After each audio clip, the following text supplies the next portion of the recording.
الشیطان اللعین الرجیم بسم اللہ الرحمن الرحیم قال اللہ سبحانہ فی کتابہ المجید بسم اللہ الرحمن الرحیم انما یرید اللہ لیذہب عنکم الرجس اہل البیت ویطہرکم تطہیرا۔ سوائے اس کے نہیں کہ اللہ کا ارادہ یہ ہے کہ وہ اہل بیت سے ہر قسم کی پلیدی کو دور رکھے اور انہیں ایسا پاک رکھے کہ جس طرح پاک رکھنے کا حق ہے۔ یہ آیا مجیدہ سورہ احزاب کی آیت ہے۔ اب یہاں پر ایک سوال پیدا ہوتا ہے کہ وہ اہل بیت ہیں کون جن کو اللہ تعالیٰ نے پاک رکھنے کا ارادہ فرمایا ہے۔ ویسے تو اس کی تفسیر میں، اس آیت کی تفسیر میں جتنی گفتگو کی جائے وہ بہت کم ہے، لیکن یہاں ہم اپنے اس پیغام میں مختصراً یہ بتانا چاہتے ہیں کہ وہ اہل بیت ہیں کون۔ شیعہ مفسرین نے تو سب بالاتفاق لکھا ہے کہ اس سے مراد جو اس وقت ہستیاں موجود تھیں، پیغمبر اکرم صلی اللہ علیہ وآلہ وسلم نے 4 ہستیوں کو اور خود بھی ایک چادر کے نیچے تشریف فرما ہوئے، تو اس وقت حضرت جبریل یہ آیت لے کر نازل ہوئے اور فرمایا کہ اے رسول یہ تیرے اہل بیت ہیں جی، اور اللہ نے ان کو ایسے ہی پاک رکھا ہے جیسے پاک رکھنے کا حق ہے۔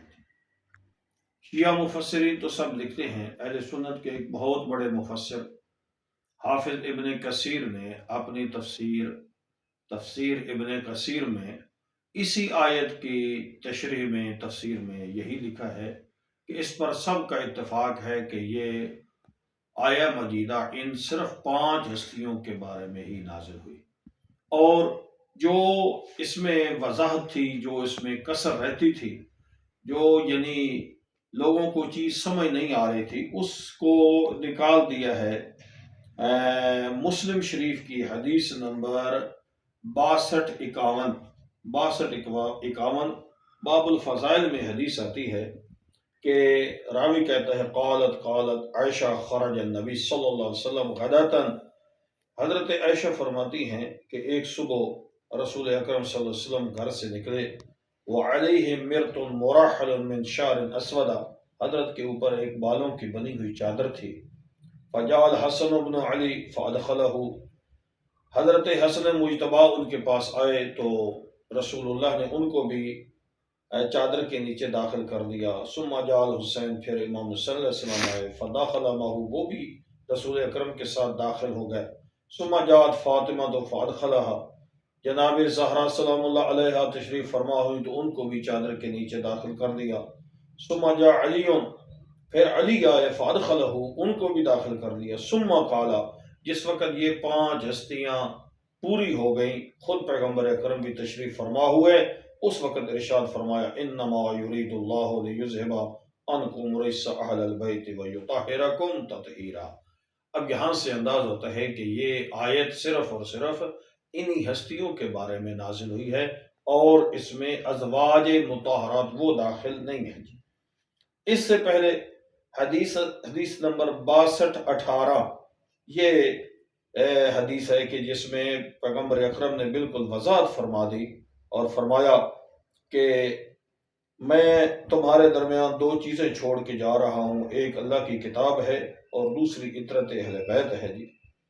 فقلنا، راوی کہتا ہے ہم نے کہا من اہل بیت ہی نساؤہ، آپ کے اہل بیت کون ہیں؟ تو حضرت سے پوچھا گیا کہ کیا آپ کی ازواج مطہرات وہ بھی اہل بیت میں شامل ہیں یا نہیں ہیں؟ قال لا، حضرت فرمایا نہیں، وہ اہل بیت میں شامل نہیں ہیں۔ وائم اللہ، اللہ کی قسم، ان المرأة تکون مع الرجل العشر من الدہر، کیونکہ عورت ایک زمانے کے لیے مرد کے ساتھ ہوتی ہے۔ ثم یطلقها، پھر مرد اس کو طلاق دے دیتا ہے۔ فترجع الی ابیہا، تو وہ اپنے باپ کی طرف، وقومہا، اور اپنے قوم و قبیلہ کی طرف لوٹ جاتی ہے۔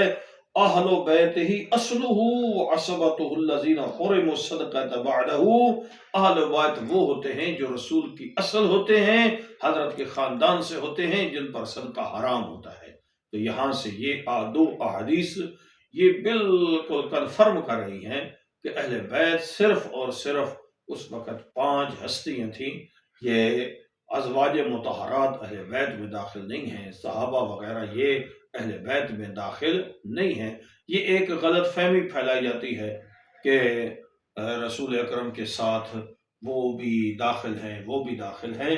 یہ ایک غلط فہمی ہے۔ حقیقت میں صرف اور صرف اہل بیت رسول اللہ کے ساتھ جو چادر کے نیچے داخل تھے، انہی سے اللہ نے رزق کو ہمیشہ کے لیے دور رکھا ہے، اور یہی اہل بیت ہیں جی۔ والسلام علیکم ورحمۃ اللہ۔